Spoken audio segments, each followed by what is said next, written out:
What up, B Squad? It is your boy JB, and we are here today, you guys, for another brand new review of Tyler Perry's Sistas Season 6, Episode 16. This episode is titled Relentless Pursuit, you guys. Now, before we go ahead and jump into this review, if you guys are watching this video or any other on the channel, and you guys are not subscribed yet, I need you guys to do me a solid favor and stop taking me out of this date, having me pay for it at the end of it. And you guys know the routine. You can do me that favor by liking the video, giving me a big, huge thumbs up, subscribing to the channel, turning your post notifications on, and also sharing the video, you guys. And with that out of the way, without further ado, let's go ahead and discuss Sistas, shall we, you guys? All right, you guys, so before we go ahead and get into this episode of Sistas, I do want to let it be known that I did not review the Oval this week, you guys. I did not watch the Oval. I tried to watch the Oval. The episode for me was just not a good one, so I won't be doing it this week, guys. What I feel like is going to happen with both Sistas and the Oval, so that I'm trying my hardest not to drop either one of them from my channel right now, but neither shows are that good, to be quite honest with you guys. And so if I don't feel an episode, then I won't review it, and then we'll come back the following week. And if I have thoughts and opinions on it, then we'll talk about it, right? But going forward, if for both Sistas and for the Oval, if the episode doesn't give me anything and I feel like I'm going to get on here and do nothing but complain about the episode, then I'm not going to do it. This episode of Sistas wasn't the best, but I can deal with this as opposed to the Oval, because on the Oval this past week, the one scene that kind of frustrated me was the scene with Alan in that jail cell and him and that woman going back and forth repeating the same thing to each other. So if there's a lot of repetitive dialogue in the episodes, you guys can be guaranteed that I won't do it. There wasn't much repetitive dialogue in this episode. Now, the episode, in the beginning, there was some repetitive dialogue, but I can overlook that.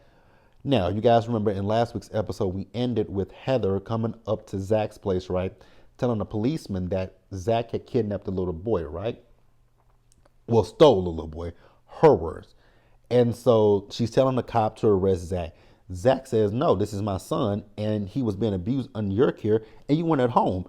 And she's like, well, I had to work.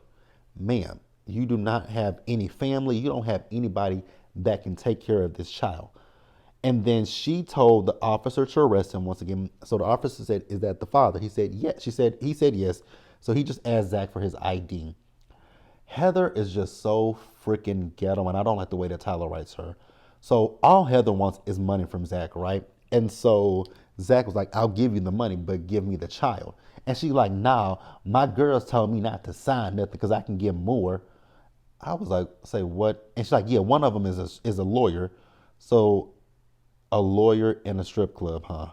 So one of your friends who is a lawyer, but is also a stripper. Cool, I got it. Don't make any sense to me, but whatever, right? Now, like I said, I don't understand why Tyler writes her the way he writes her, or so ghetto, because it's just kind of annoying. And then she called the baby slow. He must get that from your side of the family. No, he actually gets it from your side of the family, because it looks like you're the slow one, mama.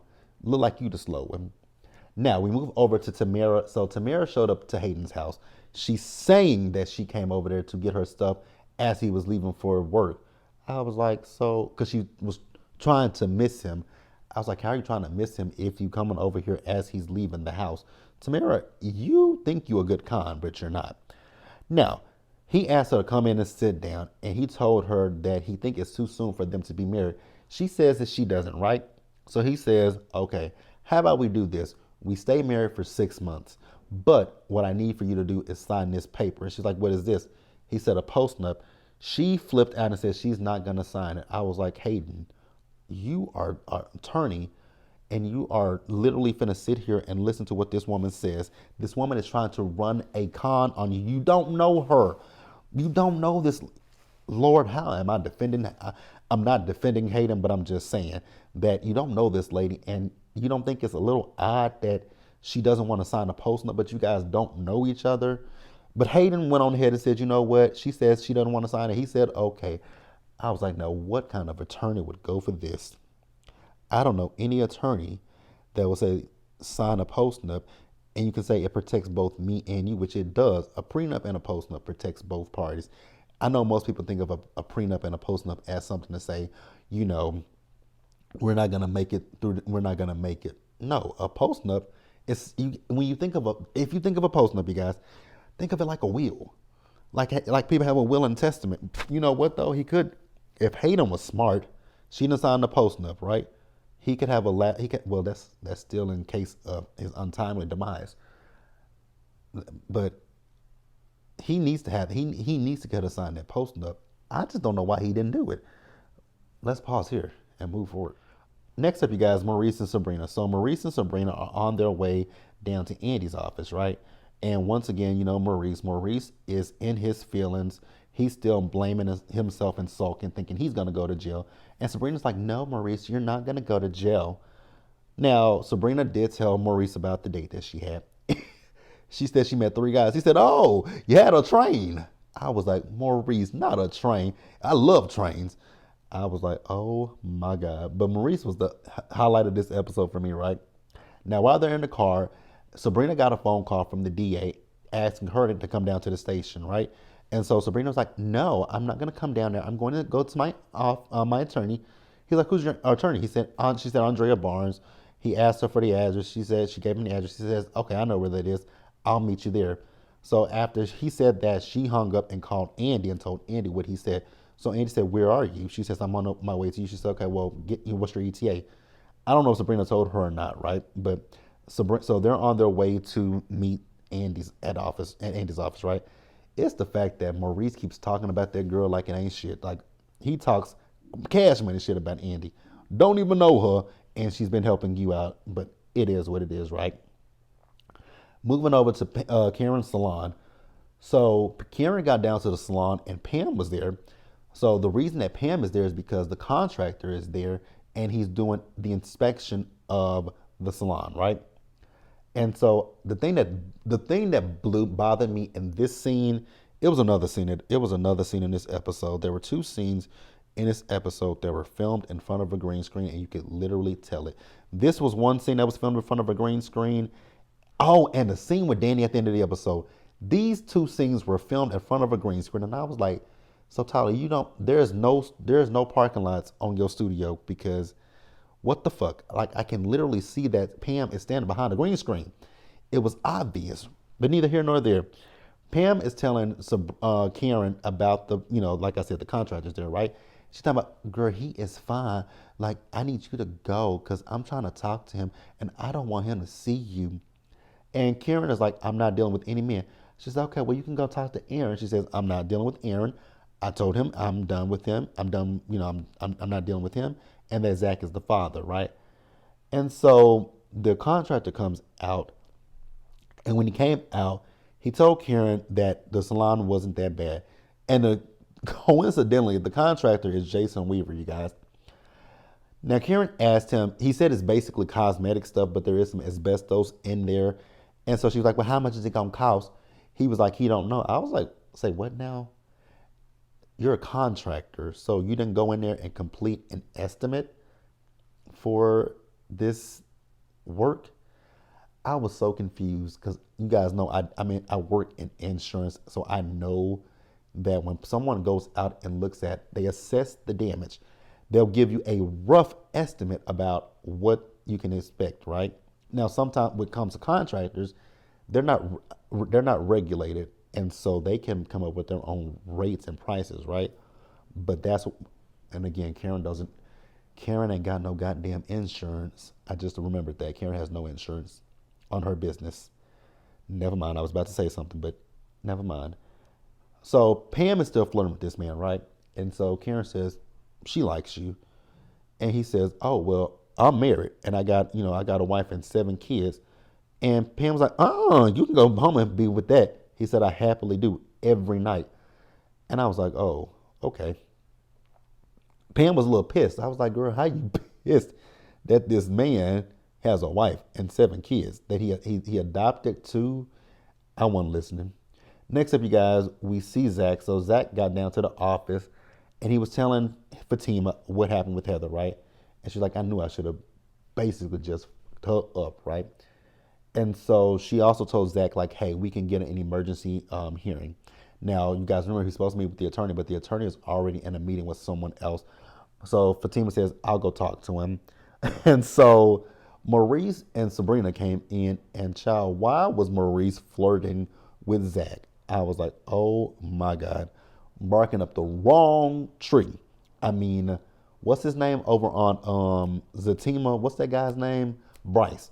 Bryce done already tried, and then Bryce got punched in the motherfucking face trying to hit on Zach, right? Is he still on Zatima? Let me know if you guys watch Zatima, if he's still on there. And I'm wondering, so we're never going to ever, like, we're literally never going to mention Jake from State Farm? Like, never going to mention Jake?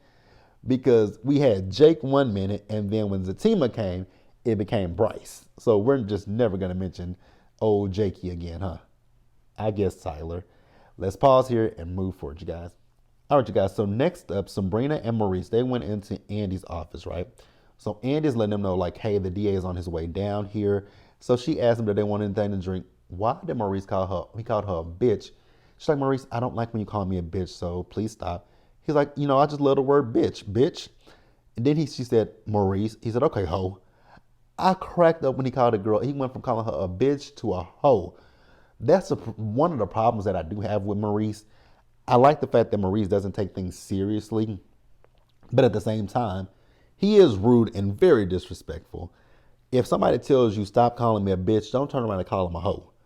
Like, that's even worse.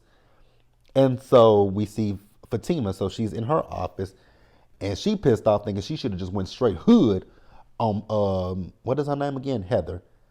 I agree. You should have went hood on her. But it is what it is, because even Zach said she would have called the cops. And she will.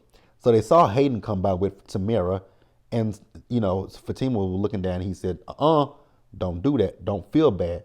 I was like, exactly, Zach. High five, my nigga. Like, no, don't feel bad about that. He was fucking with you, so you got back in him, and he is pussy whipped over a woman he just recently met. So yeah, don't feel bad. Don't feel bad, Fatima. We good. Let him get played. I still think he's stupid for not signing that not getting her to sign that post-nup. No, but it is what it is. It is what it is, you guys. So Sabrina, Andy, and Maurice, they went down to see the DA, and so the DA is telling, actually, he was talking to them, right? And Sabrina was like, we didn't do anything, and he says, he was talking to them. And Maurice said, yeah, it wasn't her, it was me. And Andy was like, shush. And so the DA finally came out and told them, yeah, I know it wasn't either one of you guys. I'm dropping the charges against you, and I'm pressing charges against Q. And so they were like, really? And he said, and also, you guys have your jobs back. Shout out to Misha at the Empty Bank and Trust. I was like, really? And if I were Sabrina and Maurice, because he says that their boss said that she knew that they didn't do it. Well, bitch, if you knew that they didn't do it, why did you fire them? Baby, they can give me that. They would give me my job back and increase my pay. You're gonna give me my job back. You're gonna increase my pay. And I was with Maurice. I'm gonna sue the motherfucking city because y'all arrested me. Y'all accused me of something that I did not do. So yes, we're gonna file a lawsuit. I was with Maurice, but Andy said let it go. Girl, I wish the fuck I would. I wish like the hell I would, you guys. So let's pause here and wrap up this episode, you guys. All right, you guys. So at the end of the episode, we ended with Danny. You guys, Danny is going to really fuck up her relationship with Preston behind, what is this dude's name again? I forgot what his name is. Him and Child, when he hopped out of that black ass utility van with them darked out windows, I was like, why is he hopping out of a blacked out mystery machine? And Danny is fascinated by this. Absolutely no way. I would run away from him. And he's still flirting with her. And I was like, Danny, you just literally got with Preston, and now you really just about to fuck up this relationship behind this dude that, again, this dude is in the mystery machine that has got black, it's all black, and the windows are tinted. He eavesdrops on your conversations. That alone right there, the eavesdropping on the conversations would be a deal breaker for me. Number two would be this damn this black ass, dark ass mystery machine that he is driving around in. Absolutely not. I don't trust Scooby Doo. No, no, no, no, no. No, no, no, no, no, no, no, no, no. Now he's talking about his boy. What was his name? Jason or whatever his name is. Jason, Jordan, whatever his name is, right? That he likes Andy. He has no game, and he hasn't called Andy up yet. And I was like, okay, what is going on here? I know he was trying to say he told his boy to call Andy up, right? Okay.